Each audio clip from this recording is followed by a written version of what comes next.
l'intelligence artificielle est un outil qui va permettre de paralléliser un très grand nombre de sources d'informations. De ce fait, l'intelligence artificielle va pouvoir capter, traiter toutes les informations et va pouvoir définir si ça a un risque de sécurité pour le système, pour l'entreprise, pour l'utilisateur, et en conséquence de quoi va pouvoir proposer des remédiations ou agir avec des systèmes tiers pour pouvoir prendre une décision immédiate. On va se doter d'intelligence artificielle qui va permettre d'essayer de trouver des tendances d'usage, de comportement, et va essayer de détecter toutes les actions ou tous les faits anormaux, par exemple un transfert de fichiers vers l'étranger.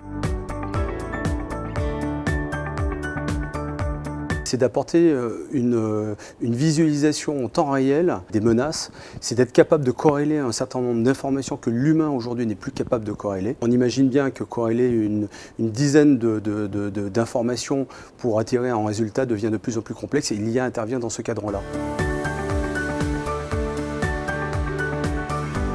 Vous avez différents états en fait, dans lesquels l'intelligence artificielle peut interagir. Vous avez déjà la partie hardware, c'est-à-dire le substrat technologique, physique qu'on a dans les entreprises. On va intégrer de l'intelligence artificielle pour que cette infrastructure soit auto-adaptative. Donc elle va s'auto-guérir si elle a des problèmes, elle va faire des propositions sur les problématiques qu'elle va rencontrer et surtout elle va délivrer un service qui va être constant, là où actuellement on peut se retrouver avec des pannes qui vont bloquer des systèmes. Demain on va prévenir ces pannes avec l'intelligence artificielle. La visibilité, c'est qui se connecte à mon réseau, quand, où et qui fait quoi. C'est cela qu'on veut identifier et savoir pour pouvoir en extraire les menaces, les comportements corrects qu'on a jugés corrects, les comportements incorrects.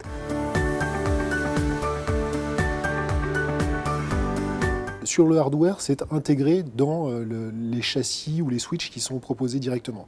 Après, on peut parler d'intelligence artificielle qui vont arriver en overlay, c'est-à-dire au-dessus de ce qui existe déjà dans l'entreprise et qui va venir se réassurer sur les solutions de sécurité déjà existantes, ce qui va permettre de renforcer la politique de sécurité de l'entreprise. Cette phase d'apprentissage, on ne peut pas passer à côté.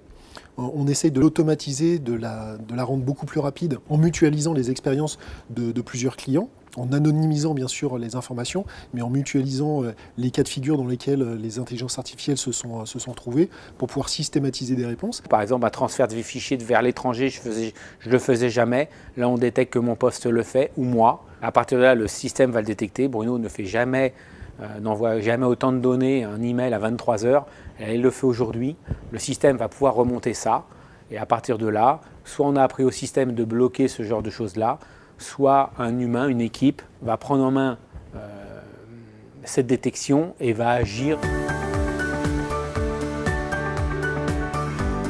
SFR Business est un opérateur intégrateur de services. SFR Business s'appuie sur un écosystème de partenaires établis et des pure players qui proposent des solutions à base d'intelligence artificielle. L'approche globale de la sécurité chez SFR Business, c'est d'être le plus en amont vis-à-vis de nos clients, de les écouter, de les conseiller, de les accompagner sur la vision de leur sécurité. Aujourd'hui, on ne peut pas imaginer SFR en tant qu'opérateur de télécommunications fixes mobiles sans des solutions de sécurité. Notre rôle, c'est effectivement de les accompagner dans cette mise en œuvre de la sécurité, de la digitalisation de leur système d'information.